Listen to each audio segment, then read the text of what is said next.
السلام عليكم. أكلتنا لليوم هي الفاهيتا. بطاوية على النار حطينا بصل وفطر، جزر وفليفلة والذرة والدجاج، ورجعنا رشينا عليهم ملح والبهار، بهار الفاهيتا. بعدين ملعقتين من الصلصة وملعقتين من اللبن وشوي من الزيت، ومنخلطهم كتير منيح مع بعضهم، وبنرجع منسويهم على النار. وبالآخر منرش الجبنة، جبنة الموتزاريلا، ومنخليها تغلي شوي لحتى لا تذوب الجبنة.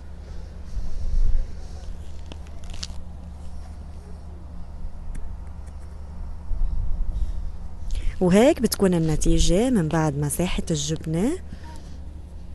وأطيب شي نعمل الفاهيتا بالساندويتش بالفرنجة مع شوي من صوص الأفوكا والبطاطا والكبيس والخس. وألف صحة وهنا. إذا عجبتكن هالوصفة ما تنسوا اللايك والسبسكرايب. سلام.